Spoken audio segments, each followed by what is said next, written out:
Na edição de hoje, nós vamos saber como os hospitais e clínicas estão se reinventando com protocolos específicos para receber pacientes em diferentes ramos da medicina. Como empresas com décadas no mercado estão conseguindo e trabalhando para receber pacientes nessa nova realidade da Covid-19.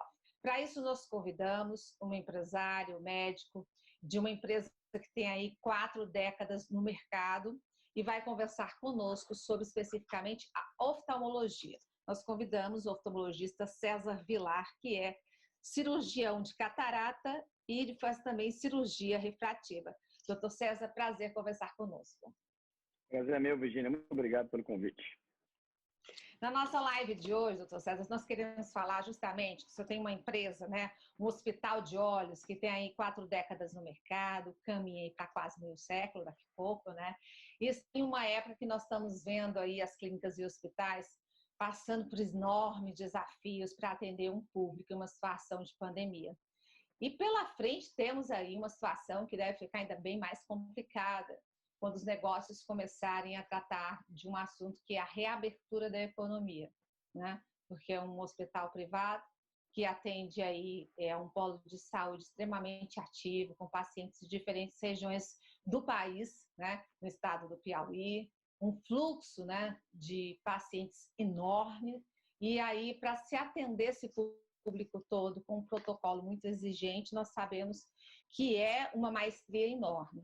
E aí eu começo conversando com o senhor sobre essa questão das cirurgias. Como é que se imagina em um patamar de Covid-19, a gente que fica imaginando os bastidores de uma cirurgia oftalmológica. Eu gostaria que o senhor explicasse como é que funciona a triagem cirúrgica desde o momento que o paciente ingressa no hospital, a parte da triagem, para descobrir se o paciente, por exemplo, está apto à cirurgia, se ele tem Covid ou não, o momento da cirurgia em si, para o isolamento completo do paciente, da visão, manipulação de toda a área cirúrgica e também o atendimento do paciente pós-cirurgia até que ele deixe o hospital. Bom, vamos talvez explicar essa pergunta, responder essa pergunta explicando todo o fluxo, né, que o paciente ele percorre até chegar aí a se submeter a uma cirurgia, por exemplo. Sim. Então, em todo o serviço médico, a gente tem aí pelo menos 2 fluxos de atendimento. O serviço que a gente chama eletivo, onde os pacientes agendam um atendimento, e o serviço de urgência, né? E nesses casos, o paciente não pode esperar, ou pelo menos não pode esperar muito tempo a realizar o procedimento que ele precisa ou o atendimento que ele precisa. Em caso de pacientes de urgência, Virgínia, a gente tem que considerar todo mundo como potencial contaminado, porque nem sempre aquela pessoa vai estar com sintomas, não é verdade? Ainda que ela esteja com sintomas, ela tem uma condição urgente. Eu vou citar algumas, por exemplo, um descolamento de retina, uma perfuração ocular, são coisas graves que vão levar a pessoa à cegueira se não tratadas de forma rápida. Então, com Covid ou sem Covid, essa pessoa merece tratamento, né? Então, é feito um exame rápido, assim, de uma triagem com diagnósticos. Na suspeita de paciente com Covid, essa pessoa recebe aí uns cuidados especiais da equipe, né? No que diz respeito à entrada no centro cirúrgico, uso de EPIs de forma mais intensa, cuidados com a equipe de anestesia, mas a cirurgia transcorre da mesma forma, porque o cuidado não é diferente, o cuidado é igual, né? A gente trata as pessoas igual. No caso do paciente eletivo, né, a gente está tratando aí de cirurgias que podem eventualmente ser adiadas, que não tem urgência de ser realizadas naquele momento. E aí a gente está falando das principais causas aí de baixa de visão que podem ser tratadas no nosso meio, como por exemplo a catarata, né? A catarata é uma condição que com a idade a pessoa vai perdendo progressivamente a visão e ela chega com essa queixa para a gente. Ela chega dizendo, doutor, eu não consigo mais enxergar como eu enxergava antes, eu já não consigo ver distante, eu tenho dificuldade para dirigir à noite, isso está me atrapalhando nas minhas atividades diárias. E aí a gente faz uma avaliação no consultório, faz exames pré-operatórios e eventualmente vai com a cirurgia. Nesse momento de Covid, quais são as medidas que a gente está tomando, que a gente começou a tomar desde o começo aí da pandemia, né? Primeiro é importante que se diga que saúde é um serviço essencial. Eu acho muito pouco prudente que a gente prive as pessoas de cuidados com a saúde por consequências diversas que as pessoas podem ter, né? Estima-se que vários casos de câncer não estão sendo diagnosticados nesse momento, vários pacientes cardiopatas não estão recebendo tratamento devido, vários pacientes diabéticos não estão conseguindo acompanhar seus exames diabéticos, porque no começo até os laboratórios fecharam, né? Até os laboratórios para fazer exame de sangue fecharam. Hoje já houve alguma abertura, o último decreto possibilitou que a gente trabalhasse ainda de forma reduzida, mas já conseguindo atender uma boa parcela da população. Então, mas sem dúvida as medidas de restrição são necessárias, foram necessárias. Então, a primeira preocupação foi realmente de diminuir a quantidade de pessoas dentro da instituição em um determinado momento, né? Então, todas as cadeiras do hospital elas foram marcadas para que a pessoa soubesse a distância relativa a 2 metros de distância entre uma pessoa e outra. Nós diminuímos a quantidade de poltronas, reduzimos bastante o número de consultórios em funcionamento ao mesmo tempo. Para você ter ideia, a gente tinha 19 consultórios na mesma instituição, hoje a gente está funcionando com 6. Né? É uma redução de mais de 50% dos consultórios. E também o volume de pacientes por turno, né? Os médicos chegavam a atender 25, às vezes mais pacientes num turno só, isso caiu aí para em torno de 10. Depende um pouco, porque tem pacientes que vêm de retornos, tem pacientes que precisam ser encaixados, como urgências, eventualmente, mas o foco é reduzir aglomerações. Além disso, lógico, todos os funcionários estão usando máscaras, óculos de proteção, as roupas ficam no hospital, a gente está trabalhando com roupas que são privativas e descartadas dentro do próprio hospital para lavagem, então você evita que os funcionários, colaboradores saiam do hospital com as roupas contaminadas. O cuidado com as higienes de superfície foi bastante reforçado, então a equipe de limpeza passa a cada fim de atendimento, ela limpa o consultório para possibilitar que o próximo paciente entre no ambiente aí higienizado. Teriam outras várias medidas que a gente pode explicar, tapetes com as soluções aí higiênicas que as pessoas limpem a sola dos sapatos e evitem de estar levando contaminação para outros ambientes, dentre outros. Mas o cenário é bastante complexo, né? Exige uma conscientização de todo mundo, dos funcionários, dos próprios pacientes. Por exemplo, a gente teve que pedir aos pacientes que gostavam de vir, às vezes, com mais de uma acompanhante, para que esse acompanhante excedente ficasse fora do hospital. Isso é uma coisa que é um pouco delicada de se fazer, né? Porque a pessoa quer acompanhar a pessoa na consulta, no atendimento, mas a gente montou um espaço fora da instituição, no estacionamento, onde a pessoa pode aguardar ali com conforto. Isso tem sido atendido na maioria das vezes, a gente tem tido sucesso, mas é uma batalha todos os dias vencer essa nova realidade. Com certeza, doutor. E isso é uma realidade difícil para todo o polo de saúde, em diferentes regiões do Brasil, né? Porque foi algo que pegou. E eu imagino assim que o senhor tem um hospital de olhos em um polo de saúde com uma estrutura que cresceu nas últimas décadas de forma bem estruturada.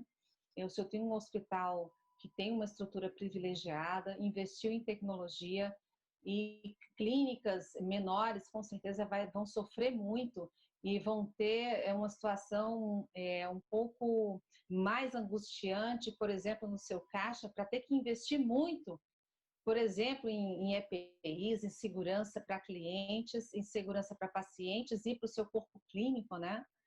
Para os seus atendimentos e para oferecer todo esse atendimento. Isso tem custos, né? Requer investimentos. Isso vai pesar muito no caixa dessas empresas. Isso também, quando nós falamos do polo de saúde do Piauí, eu queria que o senhor fizesse uma análise de que talvez o Piauí, eu queria ouvir sua opinião, se o senhor acha que o Piauí, nesse sentido, com o polo de saúde que nós temos hoje, se ele larga na frente, quando eu falo da questão da estrutura do Piauí em relação a outros estados, por exemplo, do Nordeste? Eu diria que as capitais, né, as capitais dos respectivos estados têm bastante já pujança de saúde, praticamente todas, né? Agora, em relação a outras cidades, com certeza, né? Teresina é um polo de saúde que atrai bastante gente, né? Bastante pessoas buscando aí os serviços que os médicos e as clínicas e os profissionais de saúde prestam aqui. Mas, sem dúvida, o baque dessa pandemia é bastante grande, né? Então, imagine-se que, eu posso dizer, custos fixos, né? Aqueles custos que você tem todo mês, independente do funcionamento, para que você mantenha um serviço em alto nível funcionando, eles são bastante altos. e eles eventualmente não reduzem com o coronavírus, né? Houve algumas medidas em que nos ajudaram, né? Nós tivemos algumas flexibilizações trabalhistas, onde foi possível aí suspensão de contratos, diminuição de carga horária, para que você tentasse ao máximo adequar aí o funcionamento disso. Mas, enfim, não é suficiente, até porque houve uma queda de demanda muito grande, as pessoas estão com medo de procurar as instituições se tratar. Muitas instituições realmente fecharam temporariamente, ou não se sabe se permanentemente, né? Porque é difícil você manter a instituição com esses custos. Então, sem dúvida, o baque é muito grande. A minha ideia, Virginia, é de que a maioria das nossas grandes clínicas está encarando esse momento como um investimento. Está encarando esse momento como uma possibilidade de se adequar, de eventualmente se renovar, para que quando a gente puder retomar as atividades a todo vapor, estejamos melhores. A gente possa realmente prestar um serviço ainda melhor para a população. Não vai ser fácil, mas eu acho que às vezes é dar um passo atrás para depois dar 2 passos na frente. A cidade de Teresina tem que ter muito orgulho do seu polo de saúde, né? Recebe muitas pessoas, trata muita gente, é uma referência para muita gente ao redor. As clínicas, não só a nossa, mas várias clínicas de várias especialidades em Teresina, investem bastante em tecnologia, em gestão, e a gente espera que logo, logo a gente possa estar aí novamente ajudando as pessoas a todo vapor. Doutor Vilar, veja só, quando nós temos aí nesse polo de saúde, e o senhor recebe nesses 40 anos aí com a sua família, pacientes que se locomovem assiduamente do Maranhão, do Tocantins, que sentam aí na sua recepção, que são atendidos. Se eu não me engano, o senhor tem um corpo aí de mais de 50 médicos, é isso? Ou estou enganada? É isso mesmo. 50 médicos. Oftalmologistas, anestesistas. Isso. E esses médicos atendem aí esses pacientes, essa população flutuante de pacientes, Tocantins, Maranhão, de onde mais? Me ajude. Dessas regiões do Ceará, vem pacientes do Pará, do Pará, vem muito do Pará, né? E esses pacientes migram para esse nosso polo de saúde do Piauí. Uhum. Com o Covid, com a pandemia, eu queria que o senhor imaginasse um novo cenário comigo aqui, com a sua experiência, com a sua família, nesses anos todos, como é que deve ficar tudo isso, né? Porque essa migração, até que apareça uma vacina, esse cenário deve mudar muito, né? O fluxo de pacientes nas clínicas, até pelo que o senhor falou, o protocolo, o número de pacientes por vez, por hora, o atendimento prioritário, os pacientes que são casos especiais, idosos, enfim, pacientes de risco, tem a prioridade, o distanciamento. Esse cenário novo do tráfego, vamos dizer, entre cidades, a locomoção das pessoas deve diminuir muito, né? Então, deve haver aí um novo cenário no polo de saúde do Piauí. Como é que o senhor imagina essa nova normalidade no polo de saúde do nosso estado, no contexto da sua clínica, do seu hospital e dos outros hospitais do nosso estado?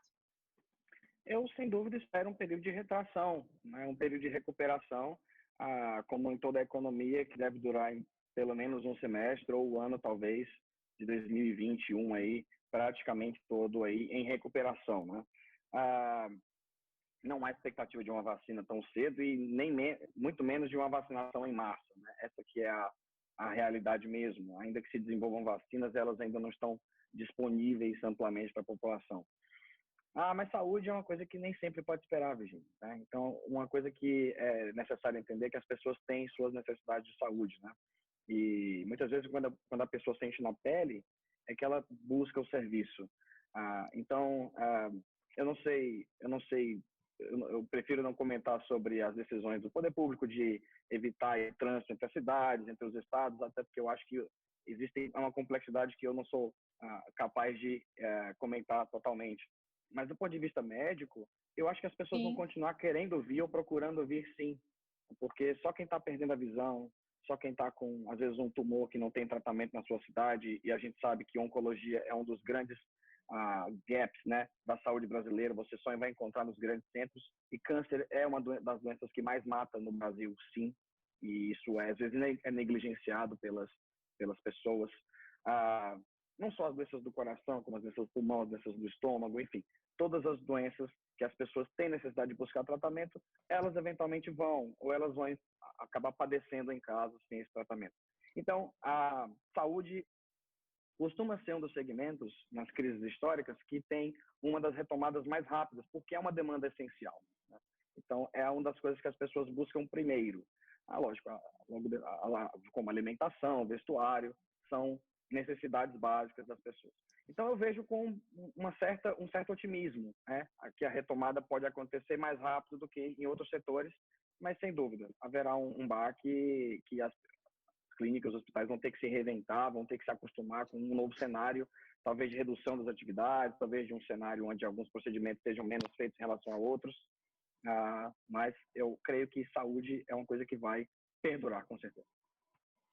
Dentro desse contexto que nós já viemos tratando até agora, e tratando do seu negócio como um todo, envolve a oftalmologia, envolve as questões todas que envolvem a saúde ocular, que tratam todas as doenças que estão dentro da saúde ocular. O senhor puxou agora o câncer, falou que algo muito importante, que a saúde não pode esperar, que alguém que está num hospital do interior ou numa cidade do interior que tem um câncer não pode esperar, que vai ter que se locomover. Uma mulher que está no interior, que não tem um mamógrafo e precisa sim viajar para um grande centro para tratar a saúde. Essa realidade a população já está vivendo hoje. Essa realidade a população já está angustiada hoje. É dentro desse panorama que eu quero fazer a próxima pergunta para o senhor. Nós vivemos diferentes momentos da pandemia.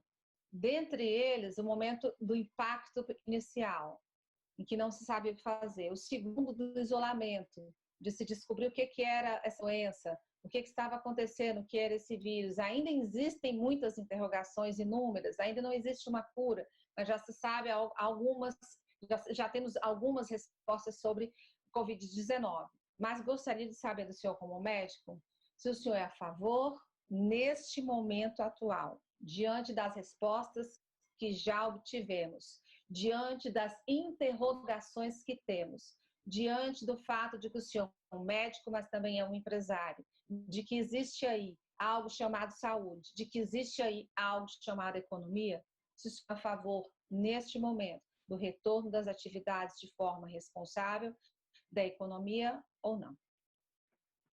Você falou uma palavra muito importante, né? Retorno de forma responsável. E dessa forma eu sou completamente a favor, né? A gente precisa encontrar uma estratégia inteligente para que as pessoas possam retornar à produção das suas atividades. Ou então, todo o Estado as pessoas vão essencialmente empobrecer. Empobrecer é perder seus bens, empobrecer é perder saúde e empobrecer é perder, eventualmente, a vida.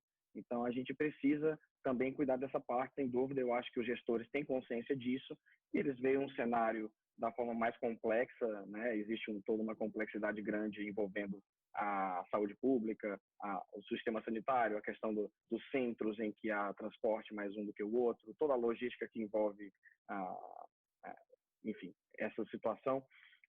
Mas a minha opinião, enquanto empresário, enquanto médico, é que, sem dúvida, a gente deve buscar uma solução inteligente. Eu acho que só o isolamento bruto, ele talvez tenha o seu papel por um curto período de tempo, mas nós já estamos aí com praticamente 3 meses de isolamento, com atividades econômicas restritas, se não praticamente abolidas, né? As lojas fechadas, alguns centros aí que não voltam a funcionar, a construção civil parou, né? Então você tem aí uma atividade econômica muito reduzida e isso causa transtorno. As pessoas não estão recebendo salários ou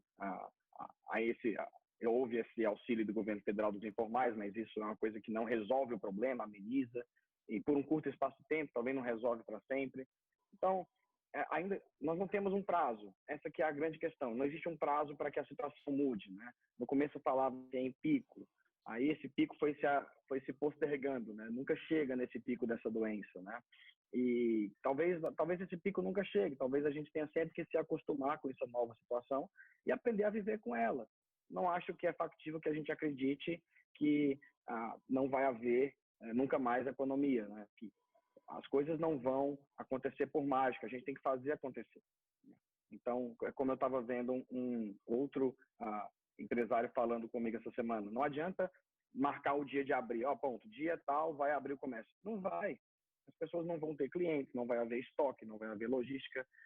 Tudo isso foi desconstruído, então você precisa reconstruir toda a engrenagem da economia, na verdade. Então, essa é a atitude responsável e inteligente que eu espero que as medidas sigam, né? Sigam esse caminho. Compreendo. Até porque em nível nacional, o senhor está falando especificamente do estado do Piauí, Sim. que ainda não abriu a economia, e nós vemos em regiões do país a economia começando a ser aberta de forma responsável, como nós falamos, e esperar aí a gestão pública se manifestar de forma mais, como o senhor falou, como empresário, como médico, aguardando uma posição, porque ainda não há aí uma sinalização no sentido de uma definição de data para abertura até o presente momento. Doutor César, só né? complementando, houve algumas cidades em que os serviços de saúde nunca foram restritos, né? Houve cidades em que o comércio nunca fechou totalmente, ele fechou por setores em alguns dias da semana para dar aí uma alternância de fluxo, os setores da economia funcionaram dessa forma. E Terena, graças a Deus, e com certeza a ação dos gestores, não chegou a ter uma situação dramática, ou pelo menos ainda não, espero que nunca, uma situação dramática no que diz respeito à pandemia. Então, eu acho que a gente poderia, eventualmente, aproveitar que não estamos nessa situação tão dramática, né? para que a gente possa, eventualmente, produzir, sem dúvida. Tá certo. Olha, eu conversei com o oftalmologista, doutor César Vilar, tem um negócio aí com a gestão de toda a família, de outros médicos, 50 médicos em atendimento nesse negócio no estado do Piauí, e colocando aí o seu parecer na nossa live Gente e Negócios, sobre os negócios, né, toda dificuldade que existe aí para a retomada da economia, questão também de atendimento a pacientes, todos os desafios diante da pandemia da Covid-19. Doutor César Vilar, muito obrigada, oftalmologista no estado do Piauí, por essa live, debater todos esses assuntos aqui com a gente no Gente Negócios. Até a próxima oportunidade.